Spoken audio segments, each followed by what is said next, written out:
All right. Ef við ekki bara að lesa fyrir okkur versin að Sálmur 8, 4-10.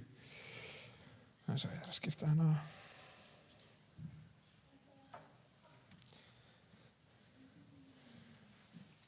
Þegar ég horfi á himinin, verk handa þinna, tunglið og stjörnunar sem þú settir þar, hvað þá maðurinn þess að þú minnist hans? Og mannsins barn að þú vitið þess. Þú gerðir hann litlu minna en Guð, krýndir hann hátign og heiðri, lést hann ríkja yfir handaverkum þínum, lagðir allt að fótum hans, sauðfinna, allan og uxa og auk þess dýrmerkurinnar, fugla himins og fiska hafsins. Allt sem fer hafsins vegu, Drottinn Guð vor, hversu dýrlegt nafn þitt alla jörðina. Skulum biðja heilaga Faðir, við þökkum fyrir að þú hefur auðsinn miskunn yfir okkur. Leyftu okkur að vera hluti af þinni fjölskyldu. Ég bið Drottinn að þú varveitir okkur og þú snertir við okkur þegar við tilbiðjum þitt nafn, megi það snerta við hjörtum okkar þegar við dveljum á sannleik reikningana, þegar við lesum saman, þegar við hlustum á predikunina, þegar við gefum Drottinn, megi þetta byggja okkur upp í trú, megi þetta byggja okkur upp í að elska þig meira þegar við sjáum þig betur í þinni dýrð fyrir predikun orðs þíns, þegar við syngjum sannleika orð þíns. Ég bið Drottinn að þú snertir við hjörtum okkar og hjálpur okkur að elska þitt orð og varveita þitt orð og gefa okkur í að líkast þér í okkar lífi. Og ég bið Drottinn að þú sért með okkur hér í dag. Viltu umturna hugsun okkar, viltu snerta við hjarta okkar og hjálpa okkur að lifna við. Ef við erum þreytt, Drottinn, megum við vakna, megum við vera tilbúin að takast á við allar þær raunir og þrautir sem mega koma og megum við tilbúin að fagna vel þegar að því kemur. Ég bið að hjálpa okkur að elska þitt heilaga nafn. Í Jesú nafni. Amen.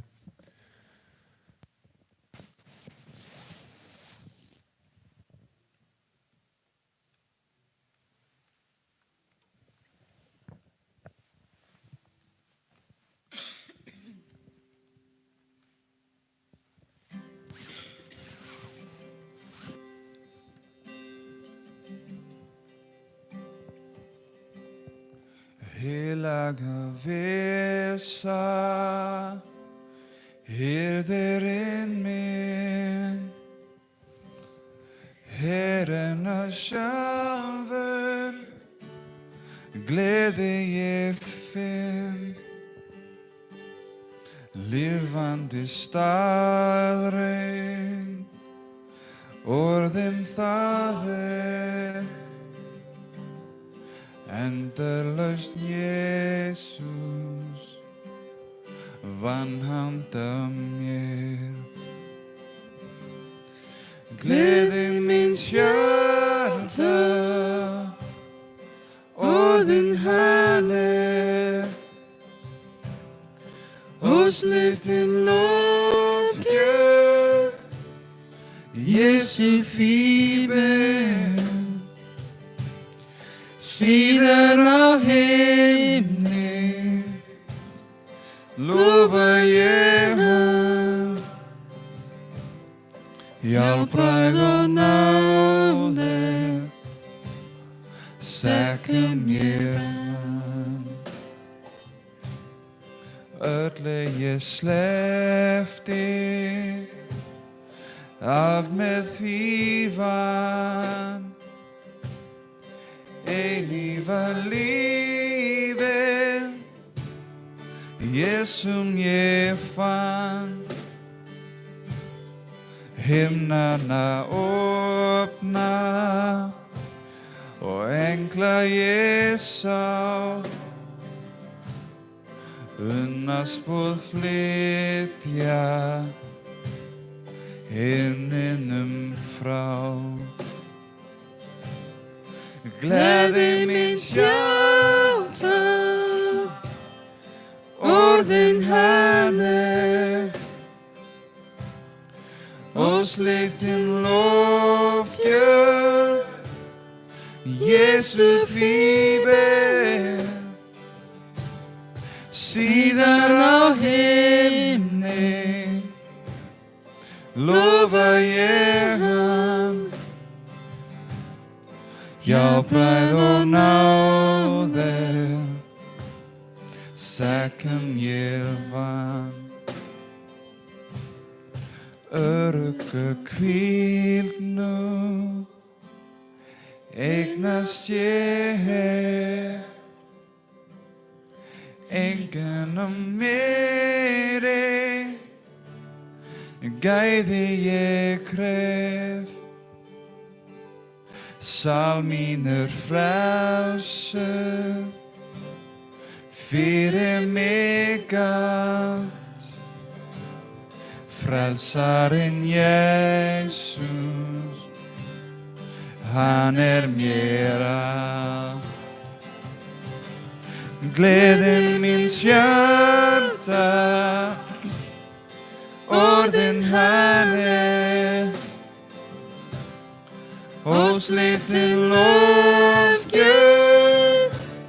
Jesu fíber síðar á himni lofa ég hann jábræð og náði sekar mér vann gleði míns hjarta orðin hann óslitin lofgjöf Jesu fíber síðar á himni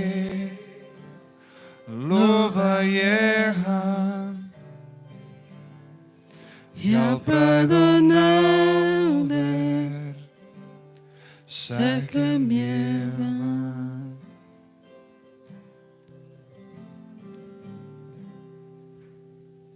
Jóhannesarguðspjall 1:29-31.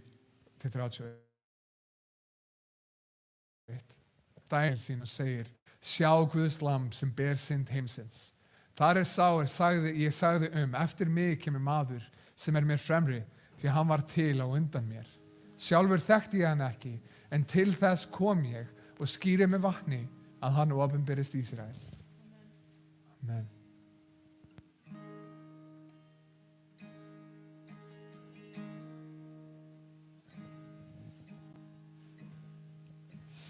There is a Redeemer, Jesus, God's own Son, precious Lamb of God, Messiah, Holy One. Thank you, oh my Father, for giving us your Son and leaving your Spirit till the work on earth is done. Jesus, my Redeemer, name above all names,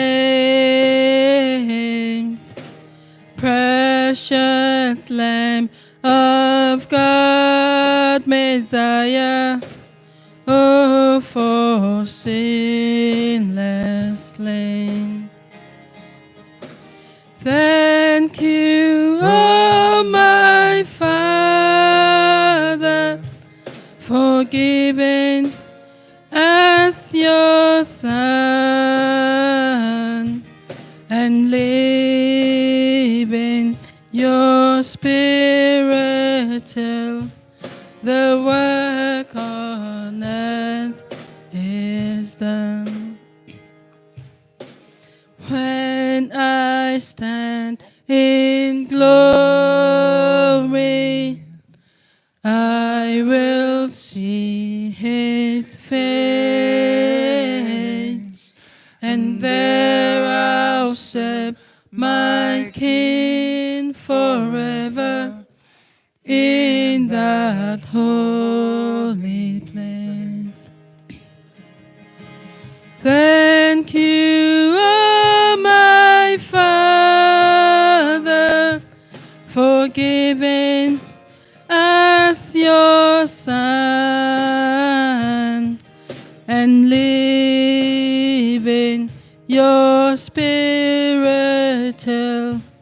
the work on earth is done. Thank you, oh my Father, for giving us your Son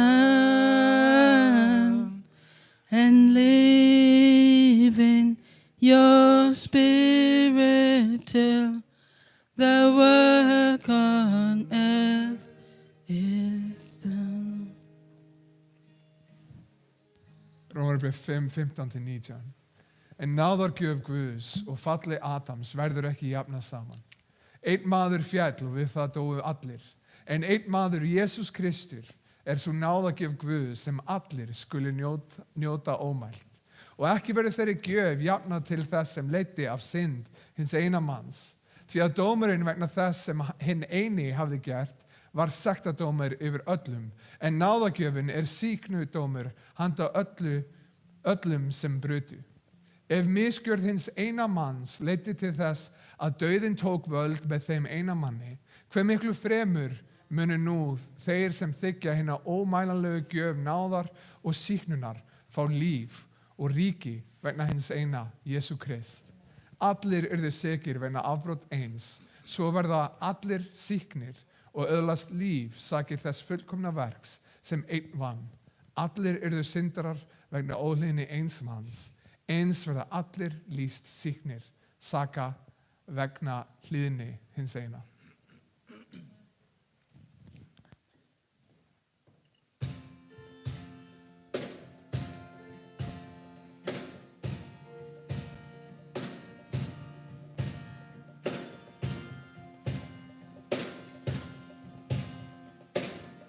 God sent his Son. They called him Jesus. He came to love, heal and forgive. He lived and died to buy my pardon. An empty grave is there to prove my Savior lives. Because he lives, I confess tomorrow. Because he lives, all fear is gone. Because I know he holds the future, and life is worth a living just because he lives.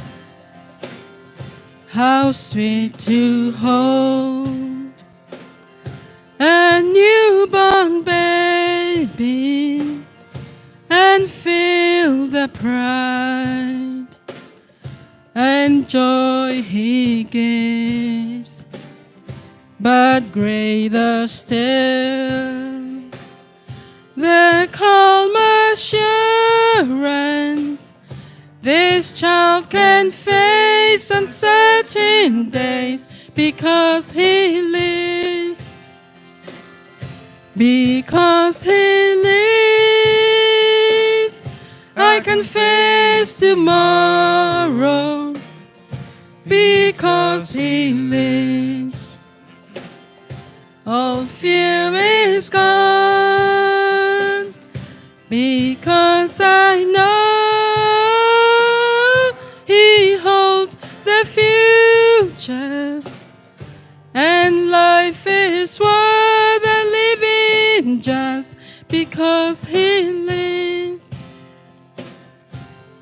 And then one day I'll cross the river, I'll fight life's fight, no war with pain. And then as death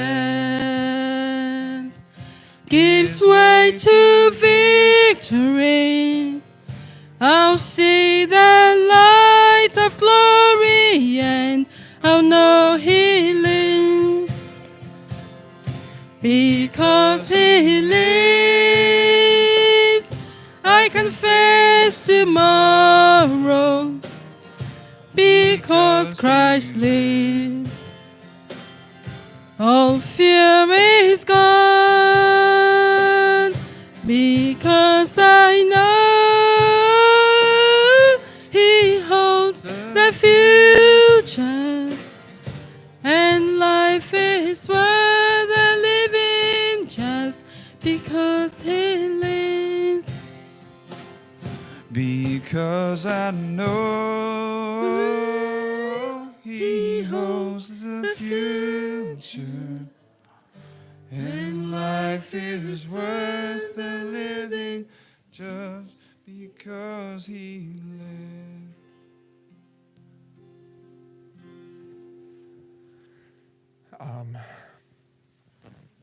Ég var að lesa þessi vers í vikunni þegar ég var að hugsa bara gjafmildi og gefa Apóstolasagan 20:35 þá segir í öllu sýndi ég ykkur með því að vinna þannig ber okkur að annast óstyrka og minnast orða drottins Jesús sjálfs hann sagði sælla að gefa en að þiggja.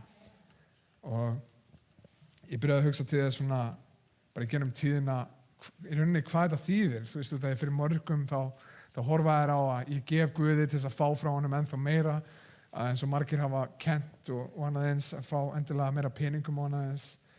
En ég held að það sem hefur verið mesta blessun fyrir mig þegar ég gef að minnast þess, þú veist, að lifa fyrir þetta hverfula, að lifa fyrir peningana, að lifa fyrir það blessanir sem að Guð gefur mér frekar en Guð sjálfan sem aðal blessun okkar, blessunin í sjálfum sér. Þú veist, í hvers skipti sem ég fæ í byrjun mánaðarins að muna þegar ég gef, að minna mig á að þetta að minna mig á að ég ekki að lifa fyrir peninga endilega, ég ekki að lifa fyrir eigin dýrið eða eigin vegsemd, heldur ég að lifa því að Guð hefur gefið mér eilífa von. Að minna mig á að já, peningar eru blessun og peningar eru alls ekki slæmir í sjálfu sér, en minna mig á hvað það sem ég elska, hver það sem ég elska mest. Þannig að svo blessun sem kemur fyrir það að fylgja í orð Drottins og minna okkur á líka ekki bara afgefa, heldur af hverju við gefum þegar við minnumst þess hvernig Jesús gaf að sjálfum sér, hvernig hann átti skilið alla lofgjörð og alla dýrð en hann kom ekki til þess að láta þjóna sér, heldur til þess að þjóna öðrum. Og þegar við lesum þetta fagnaðarerindi, þegar við dveljum á þessu fagnaðarerindi, að leyfa okkur að drífa okkur í að elska hann með öllu lífi okkar, með því að hafa tíma lausa fyrir vini okkar og fjölskyldur sem þurfa að hjálpa okkur að halda, með því að vera tilbúin að gefa af talendum okkar og peningum okkar. Þannig að mér langaði að lesa þessi vers, Apóstolasagan 20:35, til þess að minna okkur á það í raun sælla að gefa en að þiggja. Eins og John Piper segir oft að Guð gerður dýrlegur í okkur þegar við finnum ánægju okkur í Guði. Að hamingja okkar ekki einhvern veginn aðskilið frá dýr Guðs, heldur Guð gefinn dýr þegar við finnum hamingju okkar aðalega í honum. Þannig að mér langar að biðja fyrir okkur að við meðum alltaf þegar við gefum, hvort sem það sé hér á samkomu eða fólki í kringum okkur, ef við sjáum einhverja þörf sem þarf að mæta, að við minnumst fagnaðarins og við minnumst hvernig Kristur hefur gefið okkur. Og við minnumst líka þess að Guð hefur lofað okkur í sínu orði. Það sælla að gefa en að þiggja og megum við læra og megum við upplifa þessa sælu sem kemur við það að gefa frekar en þiggja. Heilagur Faðir, ég þakka þér fyrir náðina og miskunn og trúfesti. Ég þakka þér fyrir son þinn Jesú Krist sem hefur ekki bara komið þessi degi fyrir okkur, heldur hefur komið til að vera lifandi mynd upp á hvað við eigum að leitast eftir að vera. Ég bið Drottina að þegar við göngum í gegnum lífið að við megum leitast eftir að lofa þig, ekki bara hér á sunnundum, heldur þegar vikan heldur áfram, þegar við sjáum tækifæri kringum okkur til þess að hjálpa, til þess að mæta þörf. Megum við taka þeim tækifærum, megum við taka þeim með gleði, megum við lofa þig ekki bara með söng okkar eða með því að stúdera, heldur megum við lofa þig með því að leyfa trú okkar að hafa áhrif á líf okkar. Ég bið að byggja okkur upp í trú, ég bið að gefa okkur augu sem horfa til krossins þegar við þurfum að ástæða þess að halda áfram. Að við minnumst þess hvernig þú hefur komið og þú hefur greitt skuldina og hvernig getum við ekki gefið þér okkar líf þegar þú hefur gefið okkur þinn son. Og vertu með okkur, Faðir. Ég bið að blessa það sem gefa, ég bið að blessa það sem get ekki gefið. Ég bið Drottinn að þú sért með okkur sem einstaklingar og sem kirkja í heild sinni, að sjá vel þær blessanir sem þú felur okkur í hendur, hvernig sem þær blessanir líti út. Hjálpaðu okkur að elska þig með öllu því sem við erum. Hjálpaðu okkur að upplifa sæluna í því að gefa. Í Jesú nafni. Amen.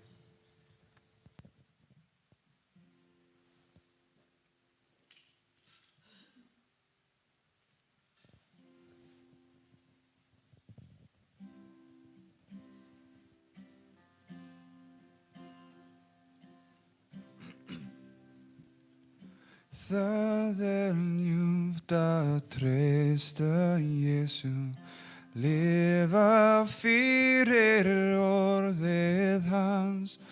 Drottinn vor, hann gaf sér lofað að hvíla í fyrirheitum hans. Jesus, Jesus, þér ég treysti, traustið ber í hjarta mér. Jesus, Jesus, dýrða Jesus, ó sú náð að treysta þér.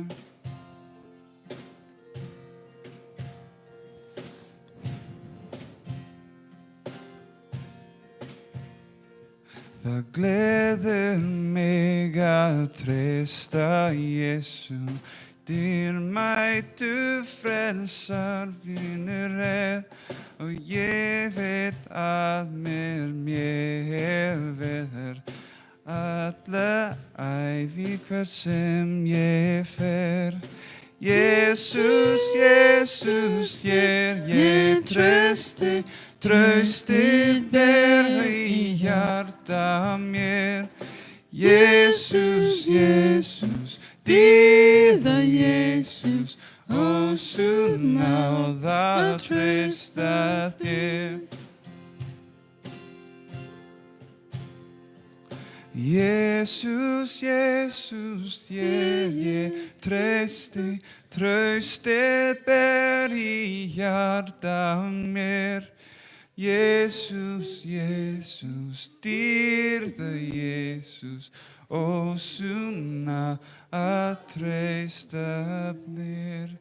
Jesus, Jesus, þér ég treysti, traustið ber í hjarta mér. Jesus, Jesus, dýrða Jesus, ó sú náð að treysta þér.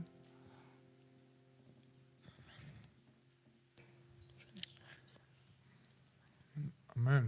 Herru, en það ekki, ef ekki segja, ég ætla að tala Jonathan og Linnea Ransom. Ég sendi þeim e-mail í vikunni að spyrja hvernig við getum beðið fyrir þeim, ef þið veit ekki hver þau eru, þá eru þau að byrja kirkju í Okinawa, Japan, sem búið að vera mjög strembið. Það búið að vera mjög erfitt að komast bara inn í landið og fá að byrja kirkju hana. En þau eru komin þannig og þetta eitt af þessum Praetorian kirkjum sem þeir eru að byrja heimallan hjá herstöðum Bandaríkjahers til að ná til hermanna þegar þeir ferðast frá einum stað yfir í annan. Og þegar þau komið til Okinawa þá voru 60 manns að bíða eftir þeim sem voru búin að koma til trúar í öðrum herstöðum þar sem þau voru búin að byrja fleiri kirkjur sem hétu Pillar og voru með sömu sýn og sömu trú. Og þannig að þegar þau lentu á svæðinu og byrjuðu kirkjuna fyrir held ég 2 eða 3 árum að þá voru 60 manns að bíða sem bara ótrúlega spennandi því að þetta Praetorian verkefni sem í rauninni að ná til hermannana og nýta það að þeir ferðist frá einum stað yfir í annan til þess að byrja kirkjur á þeim stöðum svona vindu upp á sig og verða stærra og stærra. Þannig að hann svaraði ekki hvernig við getum beðið sérstaklega fyrir þeim þessa viku, en mér langar bara að biðja fyrir því sem að gerast í Okinawa í Japan, að þau með bæði ná til hermannana sem eru þannig staðsettir en líka að þau með ná til bara Japanina sem eru á staðnum. Það sem að það greinilega mjög erfitt að fá leyfi til þess að byrja kirkja á þessum stað, en þeir hafa greinilega fengið það gennum þetta svona að tengja sig við herstöðina og ætla að ná til þeirra.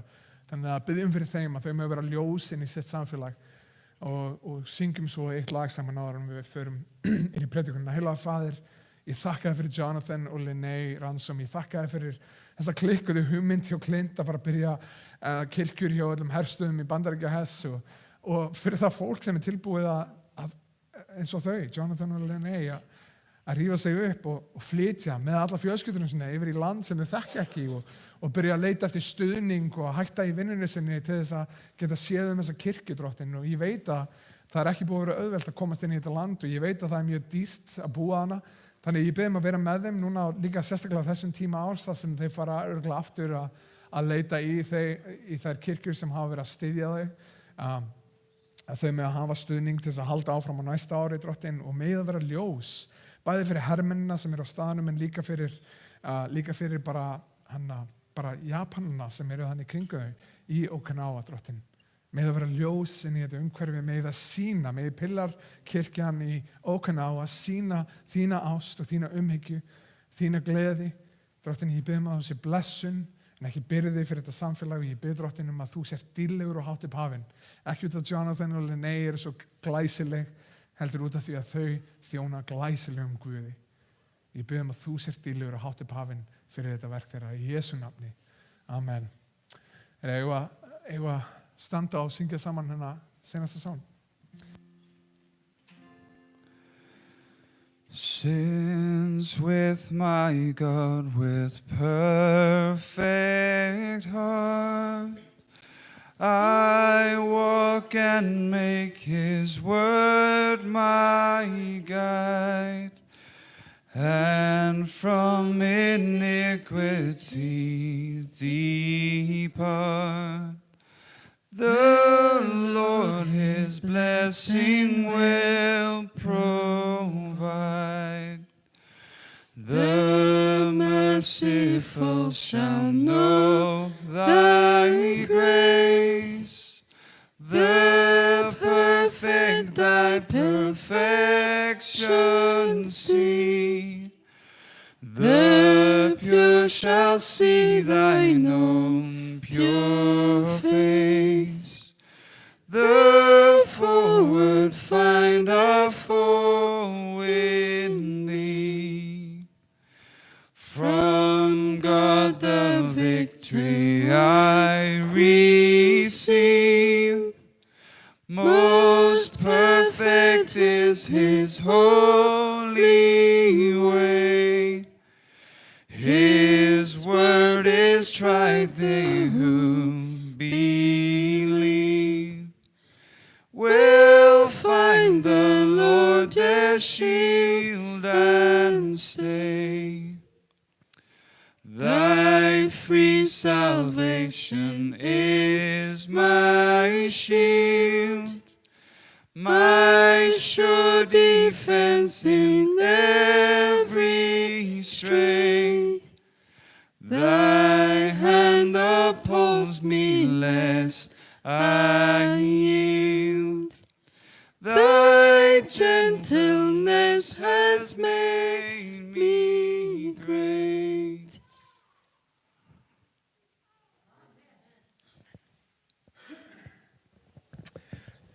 Herðu, þá ætlum við að hoppa yfir í seinustu predikunina sem díla við spurningu. Svo, ég opna þetta hjá mér. Já, ég er greinlega ennþá með þetta svona. Herru, við erum loksins komin í seinustu predikunina sem snýst spurninguna, en áður en við hoppum yfir í Daniels bók sem er bókin sem við erum að fara að byrja á í næstu viku. Við ætlum að byrja aftur það sem við stoppuðum áður en að sumarið byrjaði, sjötti kafli. Í dag þá erum við að díla við eina svona umdeilda spurningu í kristnu samfélagi sem að ég tel kannski ekki verið þess virði að splitta kirkju yfir en samt mjög mikilvæga kenningu. Og við erum að díla við spurninguna hvað er þolgæði dýrlingana? Ég var að reyna að finna leið til þess að þýða þetta en hvað er þolgæði dýrlingana? Í fyrsta lagi þá er þetta spurning sem er ógeðslega mikið misskilin af mismunandi kristnum hópum. Svo mér langar að byrja á því að áður en við hoppum yfir í Biblíuna að díla við hvað það er ekki. Þannig að ef þið til dæmis hittið einhvern sem er frá kaþólskum bakgrunni þá getið þið fengið að upplifa það að þau veit ekki nákvæmlega hvað dýrlingur er í kaþólskum kenningum til dæmis, þá fylgir því ofta að ef þú ætlar að vera dýrlingur þá þarftu að vera búin að gera 3 kraftaverk og geta gert 100 arbeigur eða hvað sem það þeir láta alls konar reglur fyrir hvað að vera dýrlingur. En í Biblíunni þá sjáum við aftur og aftur talað alla kristna sem dýrlinga Guðs.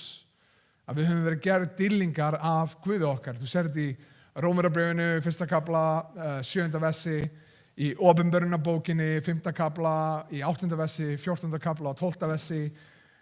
Við lásum í seinustu viku eitt versi sem var 1. Korinthubréf, 14:33. En fyrir annan hóp, þá byrjar þessa kenning, kannski þekkt sem einu sinni frelsaður, ávallt frelsaður. Eins og kallað á bandarísku once saved, always saved, og svolítið svona eins og Pringles, kannski á Íslandi, einu sinni smakkað og getur ekki hætt. Og margir vilja skilja þetta og misskilja þetta út af því að þeir tengja þetta við antinomianisma, sem í rauninni þessi hugmynd að þú ert á móti lögmálinu.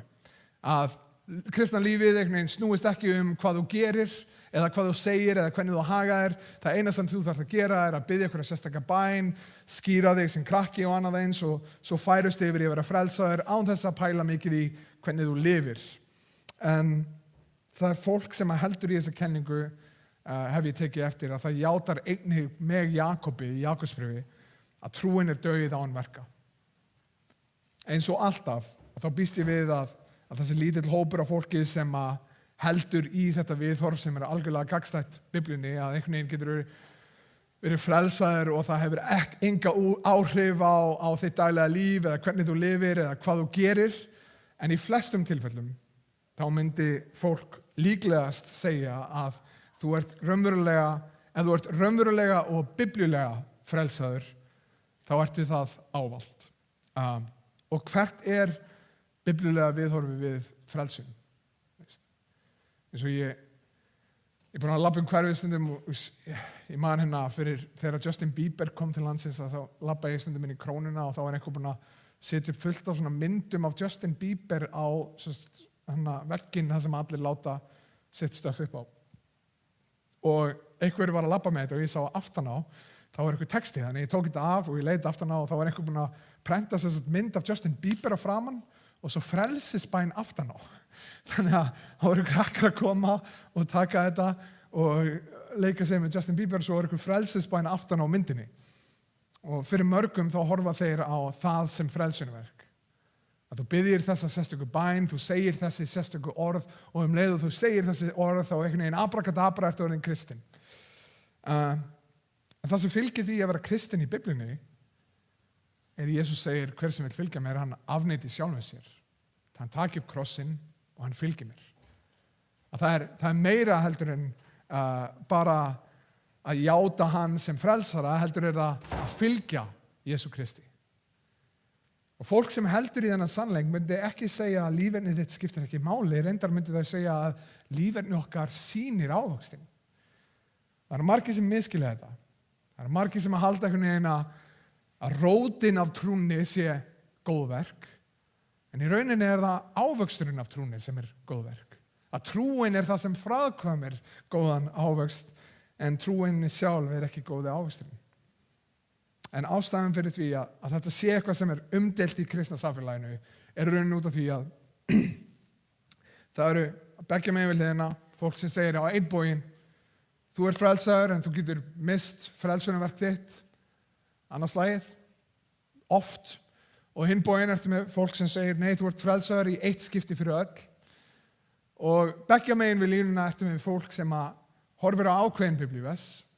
Þessi sem halda að frelsunarverkið sé byggt á þér, að þú sért nógu sterkur, að þú sért nógu ákveðin, að það hefur ákveðin vess sem það horfir á og svo ertu með hinn bóginn, fólk sem segir að nei, frelsunarverkið algjörlega byggt á Guði og það með sín vess, það sem það vitnar í það.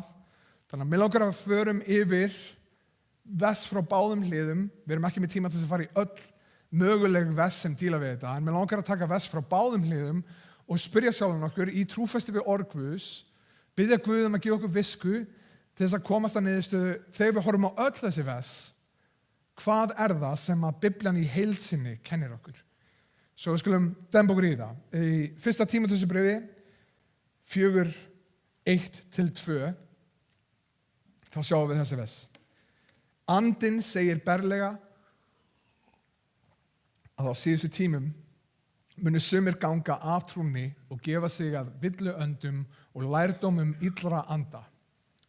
Þessu valda hræsnis fullir legarar sem eru brennimerktir á samvisku sinni. Svo til dæmis, ef við myndum lesa þennan texta og þá verður ekkert annað vers sem dílaði við þetta, að þá gætur þú líklega búið til hugmynd að já, þannig eru greinilega kristnir einstaklingar sem að misstu trúna sína, þannig að niðurstaðan hlýtur þá að vera að þú sem kristinn einstaklingur, þú getur dottið inn í trú og þú getur dottið út úr trú og jafnvel upplifun okkar ítur undir það.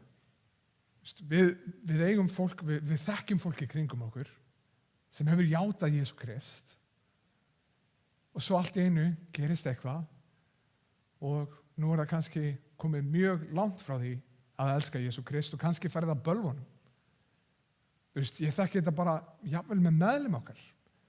Það hefur verið fólk sem hefur verið meðlimir í okkar kirkju sem hefur farið út og eru núna að ekki bara að afneita Guði, að segja hræðilega hluti Guð. Þannig að við getum svona hort á þessi vers, getum hort á okkar eigin upplifanir og getum sagt, já, kannski er það bara svoleiðis að fólk missir trúna og það fær trú og það missir aftur trú. En hvað gerist þegar við horfum á þetta í víðara samhengi? Hvað gerist þegar við byrjum að pæla í öðrum versum sem díla við sama hlutin?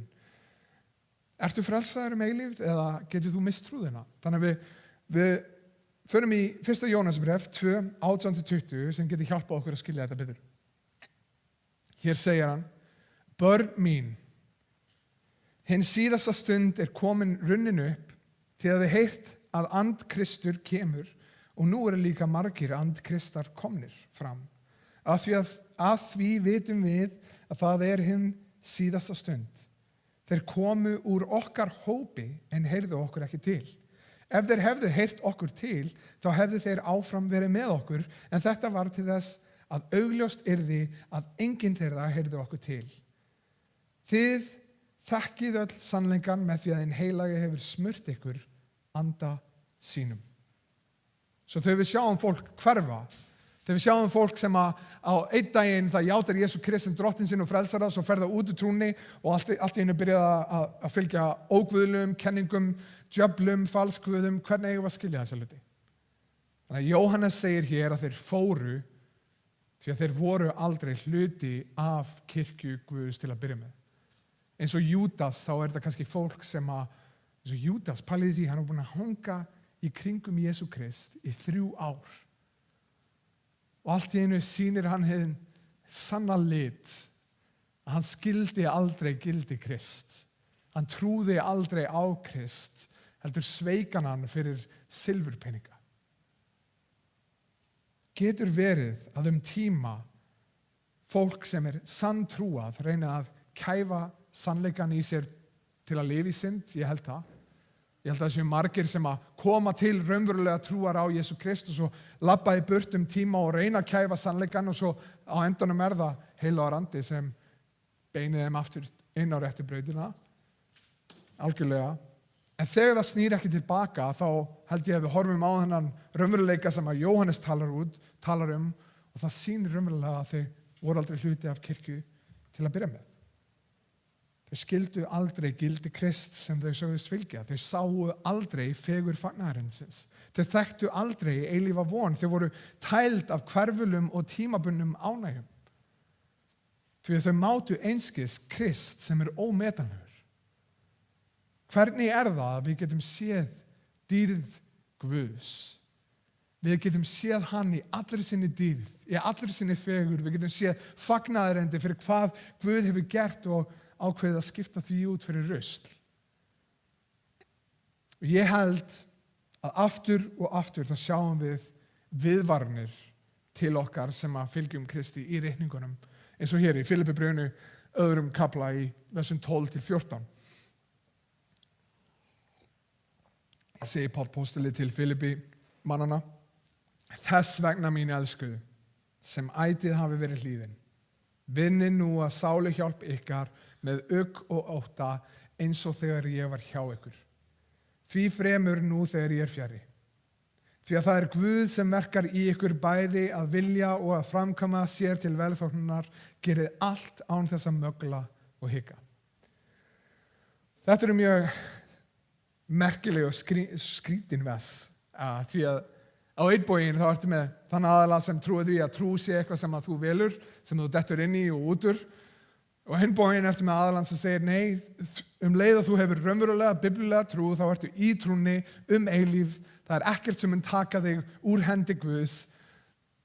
Og báðir getur verið að nota þessi vers fyrir sig. Sá fyrsti getur verið að segja, sagt hluti eins og það Guð, hann segir hérna til dæmis, hvernig getur ekki misst trú þína? Ef þú átt að vinna sáluhjálp þinni með ugg og átta, hvernig getur það ekki verið byggt á þér, þessi trú? Og ef þú átt að vinna í sáluhjálp þinni með ugg og átta, getur þá ekki mist sáluhjálpina og farið út úr henni og komið aftur inn í henni og annað eins? Og svo getur hinn aðilinn farið í næsta vers og sagt, það Guð sem verkar í ykkur bæði að vilja og framkoma. Það Guð. Þannig að báðir aðilar geta einhvern veginn verið að nota þessi vers sér í hag, horfa á þetta með sikkurum linsunum og skilja mismunandi hvað Guð að tala hér í sínu orði. Ég held að þessi viðvörun ætti að tala til okkar sem trúið og trúaðir einstaklingar til að fá okkur til að spyrja, eigum við þá þekkingu sem vantaði upp á í 1. Jóhannesbréfi? Eigum við þá þekkingu sem vantaði upp á? Þessi þekkingarleysi sem var til þess að fólk fór frá trúnni, því að þau voru aldrei hluti af trúnni, til þess að elta falsguði. Eigum við þekkingu á Guði og fagnaðarindi? Sjáum við gildi þess? Fjársjóður minn sannarlega á himnum? Beinist trú mín að Guði? Eða ég að nota trú mína til að fá eitthvað frá Guði? Þetta það sem hræðir mig rosalega við marga einstaklinga sem reyna einhvern veginn að selja kristna trú. Þú heyrir frá þeim svona einhverja söluræðu alla ávinninga trúarinnar. Hvað allt verður geðveikt, hvað allt verður blessað. Þú heyrir aldrei minnst á fórnir sem fylgja trúnni. Þú heyrir aldrei minnst á það að þú þarft að afneita sjálfum þér og hvað það þýðir að taka upp krossinn. Í okkar samhengi þá höfum við séð fáa bókstaflega bera kross, þannig að við sjáum ekki sömu mynd og fólkið gerði áður. Og þeir gefa fólki trú ekki á Guð, heldur hvað get ég kreist úr Guði? Páll segir okkur í Filippibréfinu að vinna að sáluhjálpa okkar með ugg og ótta. Ég stoppaði og spurði mig, stoppa ég reglulega til að sjá hvort að sýn okkar á lífið sé í villu? Að endurstilla mig á réttu braut og snúa okkur til Guðs en ekki lifa fyrir þá bónusa sem hann getur veitt. Guð sannarlega nóg fyrir þig? Guð sannarlega nóg fyrir mig? Ef þrengingar koma, myndum við hlaupa til hans fyrir skjól? Ef allt tekið burt, myndum við enn lofa Guð með Job? Páll ekki að ýta undir það að kirkjan í Filippi eigi að reyna einhvern veginn að vinna sér inn réttlæti sitt með því að vera góðar manneskjur, því að réttlæti okkar hefur nú þegar verið keypt á krossinu með blóði Krists. Hann að segja, kannar þú líf þitt reglulega til að sjá hvort þín sanna von sé raunverulega byggð á Kristi? Eða snýst trú mín aðalega hvað ég get fengið fyrir hann?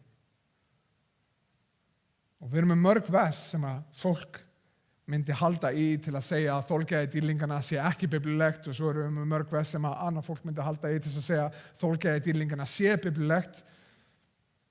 Eins og þeir sem á móti þessari kenningu myndi kannski fara í annað Pétursbréf, í annan kafla, í versum 20-22, sem að ég trúi því að það ekki við fólk sem komið til trúar og fer svo út í trúnni, heldur fólk sem að heyrir fagnaðarerindi og ákveður ekki að gefa lífi sínu Kristi. En mér langar að taka fyrir svona bestu versin, því að við höfum ekki tíma til að fara í öll versin. En þegar kemur að versunum sem að fólk notar á móti þolgæði dýrlingarna, þá held ég að eitt sem mest notað og örugglega sterkustu rökin frá hinni hliðin Hebreabréfið 7. kafli vers 1-12. Þannig að maður langar að lesa þessi vers og dvelja aðeins á þeim. Þess vegna skulum við sleppa byrjunarkenningum Krist og sækjast fram til fullkomleikans. Við förum ekki að byrja aftur á undirstöðu atriðum eins og aftur hvarfi frá dauðum verkum og trú á Guð, kenningunni skírnir og handa yfirlækningar, uppreisi dauðra og eilífan dóm, og þetta munum við gera ef Guð lofar. Ef menn eru eitt sinn orðnir upplýstir og hafa smakkað hina himnesku gjöf, fengið hlutdeild í heilugum anda og reynt Guðs góða orð og krafta komandi aldar, en hafa síðan fallið frá, þá ógerlegt að endurnýja þá til afturhvarfs. Þeir eru að krossfesta Guðs son að nýju og smána hann. Jörð sú drukkið hefur í sig regnið sem á hana fellur, hvað eftir annað, og ber gróður til gagns fyrir þá sem yrkja hana, fær blessun frá Guði. En beri hún þyrna og þysla hún ónýtt. Yfir henni vofir bölvun og hennar bíður að lokum að verða brennt. En hvað yður snertir, þér elskaðir, þá erum við samfærir að yður betur farið og þér nær hjálpa hennu, þó að við mælum svo. Guð ekki ranglátur, hann gleymir ekki verki yðar og kærleikanum sem þér auðsýndu nafni hans þér veittuð hinum heilugu þjónustu og veitið enn. Við óskum að sérhver yðar sýni sömu ástund allt til enda þar til að von yðar fullkomnast. Gjörist ekki sljóir, breytið heldur eftir þeim sem vegna trúar og stöðulindis erfa fyrirheitin. Í fyrsta lagi þá sjáum við í byrjunum á kaflanum, í 7. kafla, þessi 2 orð, þess vegna. Þannig að það eitt og sér bendur okkur á að þessi setning sem hann að fara í ekki byggð á, það ekki bara ný setning sem ekki byggð á neinu, heldur hann að byggja á því sem hann búinn að segja í öðrum kafla, eða í kaflanum á undan. Og í samhengi þá talað gnægðir Krist. Í gennum kafla 1-5 að þá Páll, ég held að það sé Páll sem að skrifa þetta, þið getið haldið í hvaða höfund sem þá höfundurinn á Hebreabréfinu að leggja grunn aftur og aftur að segja við Hebreana, að segja við gyðingana, af hverju það að snúa ykkur aftur yfir í lögmálið? Af hverju það að fara aftur yfir í fórnir? Af hverju það að dásta skugganum þegar þið getið dásta Kristi sem uppfylling lögmálsins, sem uppfylling fyrir öllum þessum hlutum? Þannig að í samhengi þá sjáum við að hann að byggja þetta á því sem hann nú þegar búinn að tala um. Ef eitthvað þá held ég að hann sé að leggja hér grunninn að því að trú okkar sé endanleg.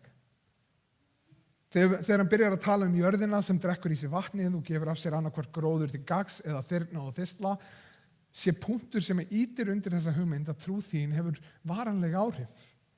Að regnið kemur og hvað sem þú ákveður að láta vaksa, hvort sem það sé gróður til góðs eða þyrni og þysla, það gerir það að verkum að þú hefur tekið þín ákvörðun.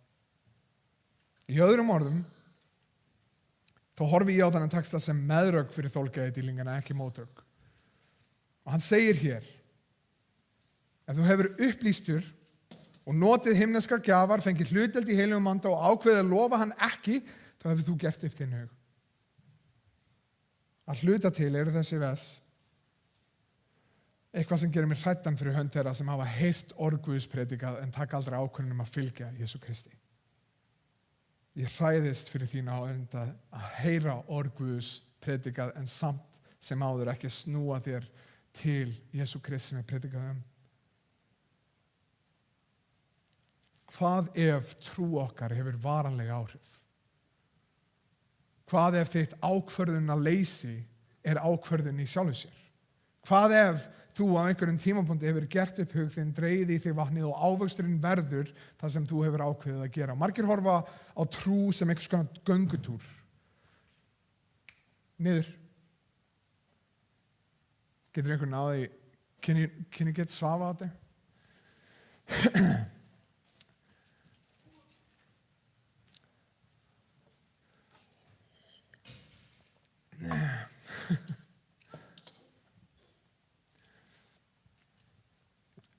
Þannig að það eru margir sem horfa á trú sem einhvers konar göngutúr. Ég ætla bara að bíða eftir það.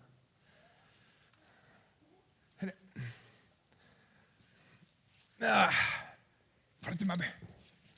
Farðu með mig. Nei. Ok, það eru margir sem horfa á trú og ég held að flestir einhvern veginn horfa á trúna á þennan hátt. Að það sé göngutúr, það sem að þú ert að labba niður göttuna og þú getur tekið beygju til vinstri og hægri, haldið áfram. Þú getur verið í trúni einn daginn, úr trúni hinn daginn og annað eins. Ég held að flest allir á Íslandi myndi horfa á trúna sem meira svona göngutúr. Og ég byrja að lesa þennan texta og sjá, svona endanleikan í þessu öllu saman. Varanleikan í þessu öllu saman. Ákvörðunin heldur áfram og ég held að margir horfi á þetta sem að horfa á trú svona þessu göngutúr að á endunum, þegar þú kemur á dauðanum, að þá það þinn varanlega ákvörðun. Þá það sem varir eilífð og ég byrja að pæla í þessu. En hvað ef trúin er meira svo stökk? Þegar að stökkið tekið, þá hefur áfangastæðurinn verið settur. Og með þínu stökki getur þú ákveðið hvort að lendingastæðurinn sé náð Guðs sem grípur þig eða eigin tortíming og dómur Guðs. Hvað ef trúin er eitthvað eins og Adam og Eva í garðinum með 2 tré sem standa út, en aðeins eitt af þeim hefur verið bannað og varað við af Guði að neita af? Hefur þið eitthvað pælt í þessu, til dæmis, ég er búin að pæla í þessu aftur og aftur. Í garðinum þá er tré sem stendur upp úr, skilningstré góðs og ills, og margir leggja svona áherslu á það, en það er annað tré sem stendur upp úr, sem tré lífsins tré, sem var ekki bannað þeim að neita af. En þau neittu aldrei af lífsins tré. Og þetta lífsins tré, ég byrja að pæla í þessu, þá kemur þetta fram í orðskveðunum, þá kemur þetta fram í opinberunarbókinni, þetta lífsins tré kemur fram aftur og aftur í gennum Biblíuna. Hvað er það sem gerir það að verkum að Adam og Eva slepptu því að neita af lífsins tré? Af hverju ákveðu Adam og Eva að fara á móti boðum Guðs og neita af skilningstré góðs og ills, en fara ekki í lífsins tré? Sérstaklega þegar Guð var búinn að lofa því að ef við myndum fara á móti hans boðorðum, þá myndi dauði vera uppskeran. Og hvað ef í trú menninni standa í sömu sporðum og Adam og Eva? Neitum við að lífsins tré eða dauðans? Og aðeins eitt var gefið af Guði, ekki til að neita af. Því í Biblíunni þá sjáum við mörg vers tala um trú sem mjög endanlega ákvörðun. Horfum til dæmis á Rómarbréf 8, 29-30. Þau sem hann þekkti fyrirfram hefur hann nú fyrirhugað til þess að mótast eftir mynd sonar síns og hann sé frumburður meðal margra systkina. Þau sem hann fyrirhugaði hefur hann kallað og þau sem hann kallaði hefur hann nú réttlætt og þau sem hann réttlætti hefur hann nú gert veggsamleg. Áhugavert að hann tala gert í nútíð, ekki framtíð. Hugsa alla staðina í Biblíunni og orðin sem eru notið til þess að lýsa frelsun, til þess að lýsa því að við séum endursköpuð, bara eins og það orð, endurskapaður. Eins og endurfæddur. Eða orð til dæmis eins og innsiglaður af heilugum anda. Eða það sem að Jesús segir við samviskukonuna við brunnin. Sá sem drekkur af lifandi vatninu mun aldrei aftur þyrsta. Það eru ótrúlega margir staðir í gennum Biblíuna þegar talað trúna á Guð að það sé varanleg áhrif af þessari trú. Hugsaðu orðin. Getur þú til dæmis verið endurfæddur og dáið svo aftur og verið svo endurfæddur og dáið svo aftur og verið svo endurfæddur? Og þegar ég endurfæddur að fæðingin sjálf svolítið varanleg í mínum huga. Þegar við hugsaum bara venjulega fæðingu, þá fæðistu og svo koma afleiðingarnar af því eftir á. Hvað ef þetta orð, endurfæddur, verið innsiglaður með heilugum anda, sá sem drekkur af hinu lifandi vatni, mun aldrei þyrsta aftur? Hvað ef þessi orð að benda á varanleg áhrif trúarinnar? Það sem að þeir sem hafa dáið sjálfum sér og lifa nú í Kristi haldast í trú, þeir vaksa í trú og uppgöta að þau standa á kletti aldanna sem haggast ekki sama hvort það sé sólskinni eða óveðri. En þess að trú þín gefin Guði, þá það hann en ekki þú sem berð byrðina á þeirri trú. Rétt eins og til dæmis hér í dag, þið sitjið á stólum. Það sem heldur ykkur uppi núna ekki trú ykkar. Það stóllinn sem þeir eru búin að láta trú ykkar í. Það ekki þið að einbeita ykkur ótrúlega mikið að reyna að halda ykkur uppi, það það að þeir eru búin að leggja trú ykkar og traust á stólinn sem þú situr á núna og núna það hann sem ber byrðina af afleiðingu trúarinnar. Skoða til dæmis Filippibréfið með mér í kapli 1, vers 6. Ég fulltreysti einmitt því að hann sem byrjaði í ykkur góða verkið mun fullkomna það allt til dags Jesú Kristi. Ímyndaður og þú ert í hættu og þú ert að flýja. Það einhver sem vil meiða þig, það einhver sem vil myrða þig. Þú hlaupir eftir skjóli, þú hlaupir til lögreglumann sem þjálfaður í því að þjóna og vernda. Ertu nú, þegar þú ert komin inn í lögreglustöðuna, þegar þú ert umkringdur lögregluþjónum, ertu nú að byggja trú þína á þér eða hefur þú sett trú þína í betri hendur, hæfari hendur? Hvar liggur öryggið þitt? Út af trú þína á andra, þá byggist það ekki á þér. Svo mér langar að segja, hlauptu til Krist. Þar að finna eilíft öryggi og þar brunnurinn sem gefur af sér þolgæði trúar. Það hann sem styrkur okkar. Lesum með mér Jónas 10. kapla, vers 27 og 30. Mínir sauðir, þeir heyra röst mína og ég þekki þá og þeir fylgja mér. Ég gef þeim eilíft líf, og þeir skulu aldrei af eilífu glatast og enginn skal slíta þá úr hendi minni. Faðir minn sem hefur gefið mér þá meiri en allir og enginn getur slítið þá úr hendi föðurins. Ég og faðurinn erum eitt. Spurningin að þegar þú leggur trú þína á Jesú Krist, ertu að leggja trú þína á að hann sem getuna til að vernda þig, að Guð sé nógu hæfur til að vernda þig alla eilífð, eða ertu að leggja trú þína á að ég sé nógu góður, ég sé nógu gáfaður, ég sé nógu sjálfsöruggur til þess að vernda mig þangað til ég dey. Ef það hið síðara, þá það ekki að finna í Biblíunni. Heldur trú okkar varanleg. Til dæmis eins og hér, þú sér að öryggi okkar ekki byggt á okkar getu, á okkar hæfni, heldur á þeim sem trú okkar lögð á, byggð á, beinist að.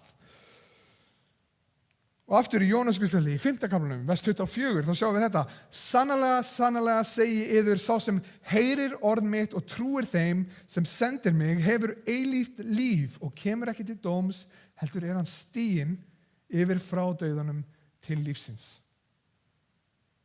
Þetta svolítið varalegt, óhagganlegt í þessari sendingu. Hann segir ekki, mun hafa eilíft líf. Nei, hann segir, sá sem trúir á mig, hefur eilíft líf. Og hann segir ekki, hann mun stíga frá dauðanum til lífsins. Nei, heldur, hann stiginn frá dauðum til lífsins. Það eru 2 spurningar sem við verðum að spyrja okkur í dag. Eina fyrir þá kristnu og aðra fyrir þá sem ekki hér kristnir í dag. Og í raun dílaðar við báðar við sama hlutin, að hverju beinist trú þín og á hverju trú þín byggð á. Og fyrir þann kristna, þá langar mig að spyrja, hefur þú beint þinni trú að Jesú Kristi? Hefur þú byggt trú þína á Jesú Kristi? Ég pældi í lengi hvernig maður á að vaksa í trú. Hvernig get ég fengið meiri trú? Hvernig get ég fengið meiri trú til þess að ég geti verið bara svona meira stöðugri og meira, og ég einhvern veginn var að hugsa að ef ég bara með meiri sjálfsaga, ef ég bara vona meira, ef ég fæ bara meiri kraft innra með mér til þess að trúa, að þá mun ég trúa og vaksa í áræðanleika. En svo les ég vers, Jesús fullkomnari trúar okkar. Það raunni, trú þín stækkar og vex því meira sem að þú sérð áræðanleika þess sem trú þín beinist að og byggist á. Til dæmis við höldum áfram að nota stólana, ef það stóll sem þú sérð bara alveg að fara að hrynja í sundur, að þá getur þú reynt að vona að þú getur haft meiri trú á þessum stól en augu þín sannfæra þig að hann á kannski ekki skilið meiri trú en þú ert að gefa honum. En þegar við sjáum Jesú Krist í betra ljósi, þegar við fáum að þekkja hann meira fyrir orð hans í bæn, þegar við fáum að upplifa eilífa von aftur og aftur, þegar við sjáum hvernig aðstæður breytast og fólk bregst en hann er klettur aldana sem stendur eilíf, þá held ég að trú okkar vaxi því að við sjáum betur þann sem að trú okkar er byggð á og beinist að. Þannig að spurningin fyrir mig og ykkur er: beinist trú okkar að eigin getu? Er trú okkar byggð á þægindum og blessunum? Er trú okkar byggð á tímabundnum og hverfulum ánægjum eða er það byggð á honum sem gefur eilífa gleði? Að hverju beinist þín trú og á hverju er þín trú byggð á? Því mér langar að segja að við lifum í heimi sem að lítur út fyrir að vera stöðugur og áreiðanlegur, en ef að sagnfræðin hefur eitthvað kennt okkur þá er það að allt hverfur á endanum. Að það sem lítur út fyrir að vera stöðugt og áreiðanlegt, það mun hverfa og verða að engu, en Guð mun standa aldir. Hefur þú hlaupið í faðm Jesú til að fá eitthvað frá honum, eða er Jesú okkar raunverulegu velun? Ef þú komst til hans fyrir eitthvað annað, þá verðum við að spyrja okkur: ef ég er að koma til Guðs, ef ég er að koma til Jesú til að fá eitthvað annað frá honum, er það raunverulega Jesú sem er Guð minn, eða er það sem ég er að reyna að fara að fá frá honum sem er minn Guð? Hefur þú komið til hans fyrir fjárhagslega blessun, fyrir eignir, fyrir velgengni, eða hefur þú komið til hans til að fá hann sama hvað annað þú færði í þessu lífi? Því að ég veit, ég les mikið af bókum sem eru skrifað af svona nútíma kristnum einstaklingum og ég spyr mig oft, ef að fólk myndi trúa þessu hefur senast þessu 2000 árin, myndi það vera tilbúið að deyja fyrir þetta? Ég spyr mig þetta þegar ég les Joel Osteen til dæmis. Myndi fólk deyja fyrir þessa trú? Eins og það hefur gert í gegnum söguna, eins og er enn að gerast í dag. Kristnir eru þetta fólk sem er eiginlega mest drepið af öllum trúarhópum í dag. Þá eru kristnir mest drepnir heimallan. En ég les nútíma bækur kristna trú og ég spyr, er einhver tilbúin að deyja fyrir þetta? Og ég heyrum póstólana, hvernig þeir dóa. Og ég les ekki sagnfræðir eins og Eusebius sem talar hvernig aðrir dói, sem reynda að skrifa svolítið seinna, en það er ekki alveg vitað, en ég veit ekki af hverju hann myndi ljúga það. Ég held að enginn af póstólum Krists eða kristnum í gennum tíðina myndi deyja fyrir trú sína ef hún var byggð á velgengni eða fjárhagslegum blessum. En samt sem áður dóu þessir einstaklingar vitandi að sama hver fórn þeirra var, þá var fjársjóður þeirra Jesús sjálfur alltaf þess virði. Þannig að fyrir þig sem ert ekki kristinn hér í dag, þá spyr ég þig, hvert er þitt stökk sem þú ætlar að taka og hvað mun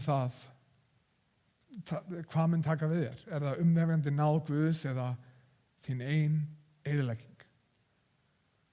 Stökkið mun eiga sér stað og spurningin er, í hvaða átt verður þitt stökk?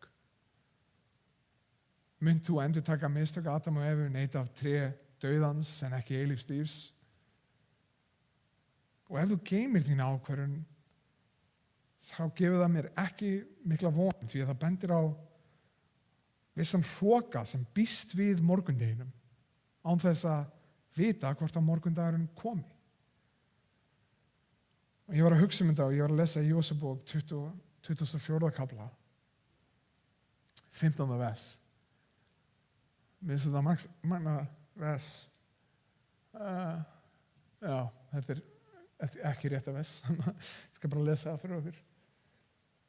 En líki ykkur ekki að þjóni drottni, kjósið þá í dag hverjum þið viljið þjóna. Hvort heldur guðunum sem forfeður ykkar þjónuðu handan Efrat eða guðum Amoríta í landinu sem þið búið í nú. En ég og mínir ættmenn munum þjóna drottni. Spurningin fyrir þig í dag er ekki hvort þú mun tilbiðja heldur hvern eða hvað. Er það hinn lifandi Guð eða sá Guð sem að þú skapar þér? Er það Guð sem gefur þér eilíft líf? Eða er það Guð sem að hvíslar þæginlegum legum á meðan við göngum glötuna veg að eigin eyðileggingu? Eilíft líf getur byrjað hér og nú, í dag. Ekki bara við dauða okkar, leið og við leggjum trú okkar á Jesú Krist, hefur eilíft líf okkar byrjað. En ég segi, ég mun þjóna drottni og nú er það ákvörðun þín. Þegar þú heitir Guð þá er engin afsökun. Guð hefur gert greiðan veg. Jesús Kristur hefur dáið fyrir syndir okkar. Jesús Kristur hefur keypt okkur með blóði sínu. Ef þú neitar þessari gjöf, þá munt þú standa fyrir dóm Guðs. Kjósið þá í dag hverjum þið viljið þjóna. Ég mun þjóna drottni. Þannig að mér langar að við minnum okkur á þessa varanlegu trú, það sem við fáum að gera í hverju viku. Við fáum að brjóta brauðið, við fáum að drekka saman, við fáum að minnast þess að sá sem átti skilið alla lofgjörð og alla dýrið, hann kom ekki til að láta þjóna sér, hann kom til að þjóna. Og ef þú vilt gefa Guði þitt líf, þá er það ekkert abrakadabra, það er ekki 10 vikna námskeið. Það er að játa hann sem frelsaraðinn og drottin. Að hann hefur greitt veginn, hann hefur greitt gjaldið, hann hefur tekið skuldabréfið sem þjakað okkur með ákvæðin sínum og hann hefur neglt það á krossin. Þegar svo dagur kemur að við deyjum og við stöndum fyrir framan Guð, þá bendum við til Krist. Ekki eigin getu, ekki eigin hæfni, heldur fyrir það að hann hefur greitt skuldina. Og að játa að með sínu blóði hefur hann keypt mig. Líf mitt er ekki mitt eigið, það er Guðs. Kjósið í dag. Skulum biðja. Heilagur Faðir, ég vil þakka þér fyrir son þinn Jesú Krist. Ég vil þakka þér fyrir það að þú hefur greitt leið, að þú hefur afgreitt okkar skuld, að þú hefur veitt okkur von í vonleysi. Ég bið Drottinn að við mögum dást að þessu. Og ég bið Drottinn ef að einhver er að reyna að finna öryggi sitt í einhverju öðru en þér, að við mögum vaksa í trú þegar við sjáum þig betur. Í gennum þinn líð, í gennum þitt orð, í gennum þinn anda, Drottinn, megum við þekkja þig betur og vaksa í trú okkar, vaksa í getu okkar til þess að standa vitandi að þú ert kletturinn sem er stöðugur aldir. Þrátt fyrir að allt annað breytist, þá er þú sá einn sami í gær og í dag og alla eilífð. Ég bið þig, Faðir, að styrkja okkur, að varveita okkur, leiða okkur og nota okkur því að þetta er dýrðar. Notað okkur sem verkfæri þinni hendi til þess að sýna að þú sért hæfur, til þess að sýna að þú sért dýrlegur og hátt upp hafinn, ekki okkar eigin getu. Við þökkum þig fyrir náðin og miskunn. Við þökkum þig fyrir son þinn Jesú Krist, fyrir hans líkama sem er brotinn í okkar stað, fyrir hans blóð sem rann í okkar stað. Í Jesú nafni. Amen. Þannig að þegar þú ert tilbúin, þú mátt endilega koma og taka brauð, taka safa og við skulum fagna því sem að Guð hefur gert fyrir Jesú Krist hérna eftir samkomuna, eftir lagið.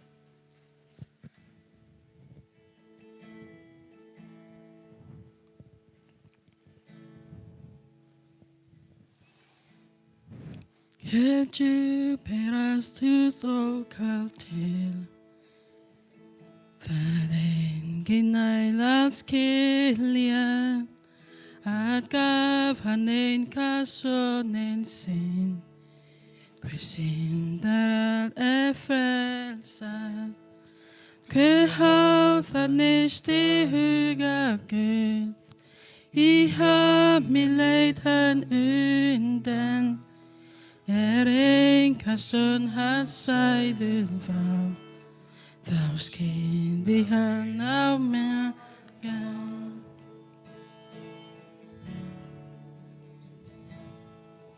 á krossen sonen jag sjá min synd han bar alla ég skammast mina skuld ég þá með skuggum hásótt kallan Med sin það honum förstum held Uns hab hans fullan verkhet Hans vörda döði vann mér leið Ég veit að því lokið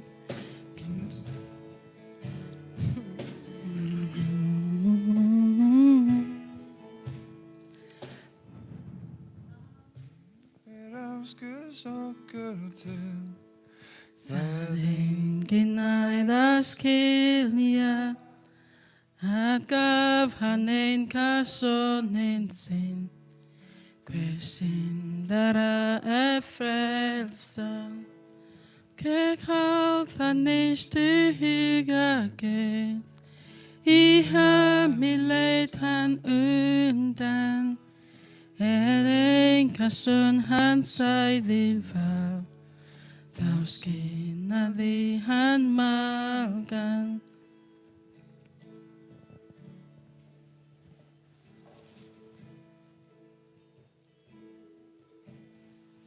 Ég kann lesa fyrir okkur 1. Korinthubréf 11:23 til 28.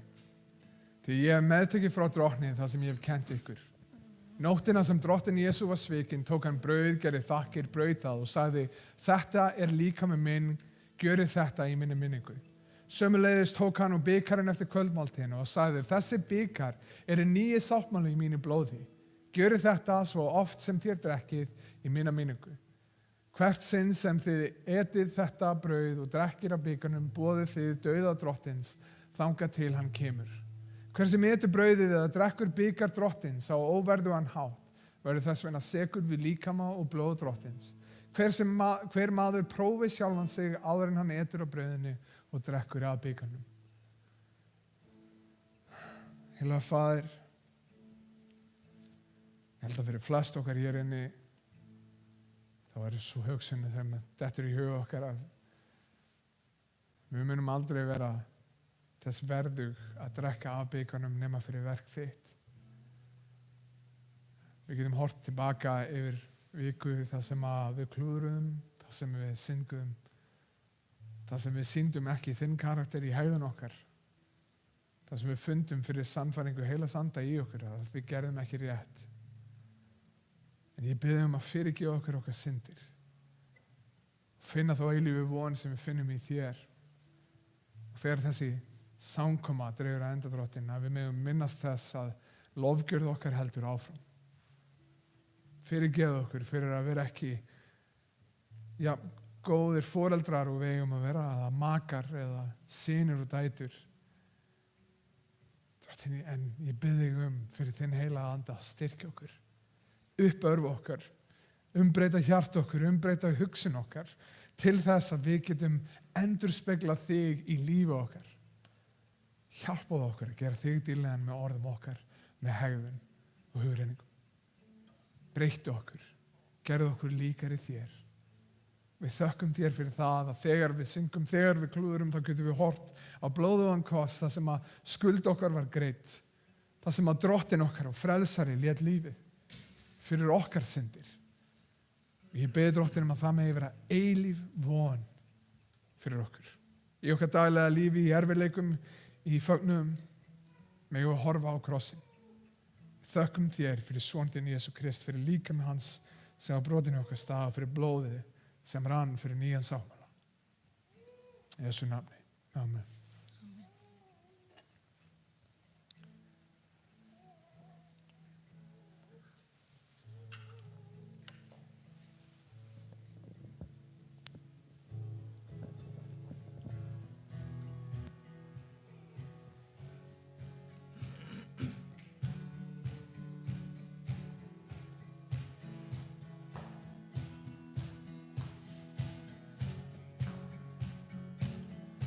Du mikli Gud,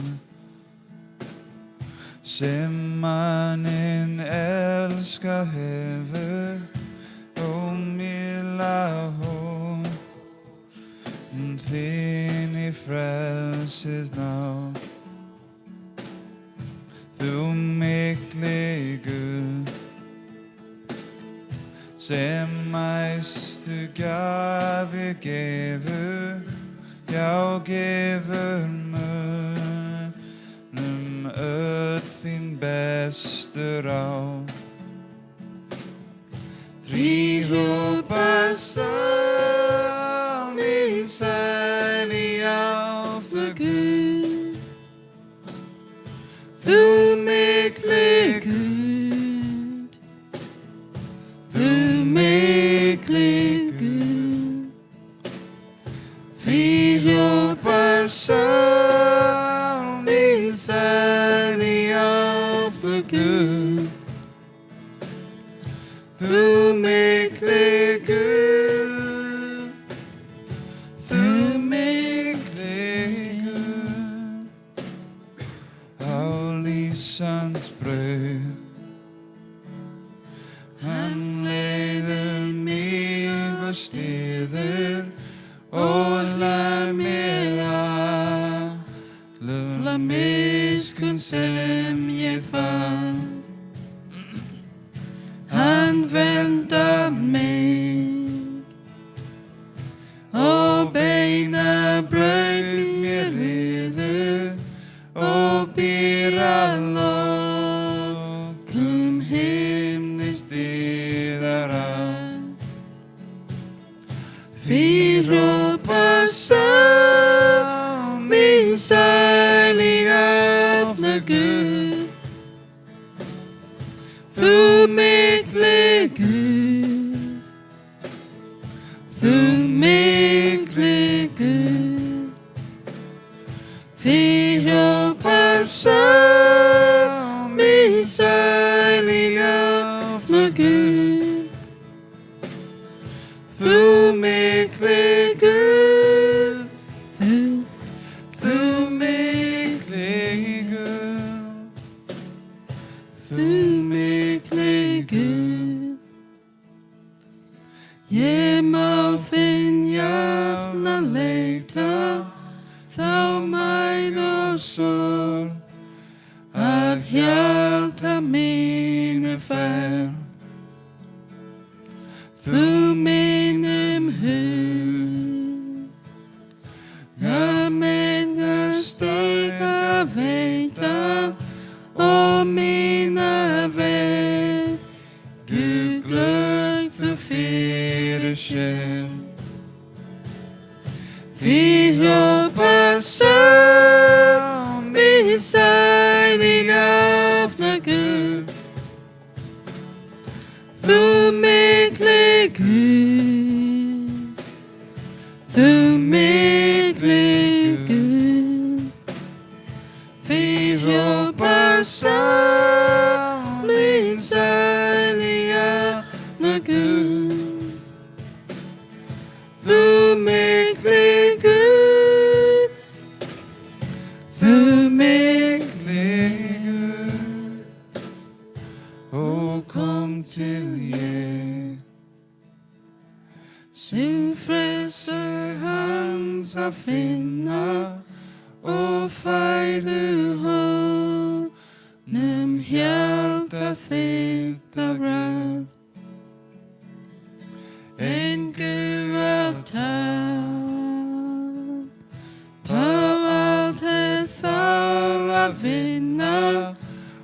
vad ödlast fel, se tholi enga död.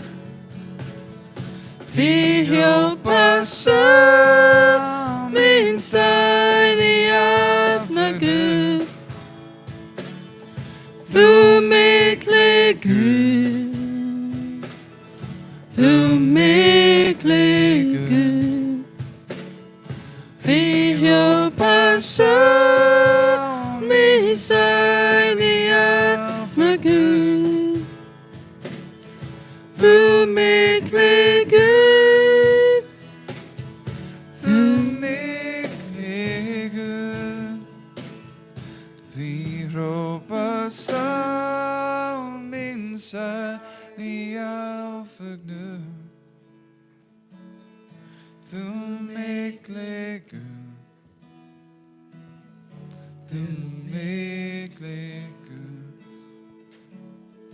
vi råber som min særlige affølge. Du mekle Gud, du mekle mekle Gud. Við erum að lesa verkefni sem hefur verið sama fyrir kirkjuna sennustu 2000 ár og Jesús gekk til þeirra, talaði við þá og sagði: Allt vald er mér gefið á himni og jörðu, farið því og gjörið allar þjóðir að lærisveinum. Skýrið þá í nafni Föður og Sonar og Heilags Anda og kennið þeim að halda allt það sem ég hef boðið yður. Sjá, ég er með yður alla daga, allt til enda veraldar. Heilaga Faðir, ég bið að gefa okkur hæf til að vera vitni. Megum við uppörfast og áminnast fyrir verk Heilags Anda í okkur. Megum við umbreytast og umturnast í hjarta okkar. Sál til þess að líkast þér betur. Megum við styrkjast svo að hendur okkar megi þjóna þér betur. Megum við fá þína sýn á einstaklingarnir í kringum okkur. Megum við hafa augun opin fyrir tækifærum í kringum okkur. Þitt orð segir okkur að leggja hendur á þau góðverk sem þú hefur nú þegar fyrirbúið. Megum við þessa viku leggja hendur á þau góðverk sem þú hefur nú þegar fyrirbúið. Megum við hafa augun opin, megum við biðjast og leitast eftir því að vera notuð af þér til dýrðar. Styrktu okkur, uppörfaðu okkur, ámyndu okkur í gennum þessa viku, hjálpaðu okkur að forðast synd og hlaupa í þinn faðm. Hjálpaðu okkur að vera ljós, salt, að vera von inn í vonleysi, að vera ljós til þess að beina, til þess að sýna þig. Notaðu okkur sem verkfæri í þinni hendi þér til dýrðar í Jesú nafni. Amen. Það voru nokkra tilkynningar sem ég langar að enda á, sem var aðalega þetta að það er meðlimatími fyrsta sunnudaginn, sem næsta sunnudag, fyrsta sunnudaginn í hverju mánuði er meðlimatími. Ef einhver vill gerast meðlimur í kirkjunni eða vita meira hvað kirkjan trúir og af hverju við gerum suma hluti og annað eins. Svo ætlaði ég líka bara að bjóða 31. október, það sem margir kalla Halloween, en mikið okkur kallar siðbótadaginn. Þá ætlaði ég bara að bjóða að fólk koma heim og fagna siðbótunum. Það er 501 ár síðan að það sem að Martin Luther kom og neldi á hurðina í Wittenberg eða ekki? Jú, ég held að sé. Fara mér rétt. En það ætlaði bara að hafa opið heimil okkar frá 5 til 10. Við ætlum að kveikja á grillinu og bara ef ykkur langar að koma og koma með mat og drykki og annað eins, þá bara endilega látið sjá okkur og skiljum alveg ef þeir eru með börn og þið geta ekki verið til 10, þá bara rettum við því. En já, það er annars bara einu tilkynningar. Gaman að sjá okkur, Guð bless ykkur. Er ykkur súpa eftir frammi? Nei, og bara svo við vitið, þá er alltaf eitthvað í hádeginu núna, matur eiginlega. Það var kjötsúpa, íslensk kjötsúpa í hádeginu núna, þannig að ef þið viljið koma og þið viljið borða áður en að samkoman hefst, þá vitið að því alltaf á milli 12 og 1, þá er einhvers konar matur frammi. En Guð bless ykkur og hafið yndislega viku. Og ef það er einhverju spurningar eða pælingar eða bænarefni, þá endilega tala við mig.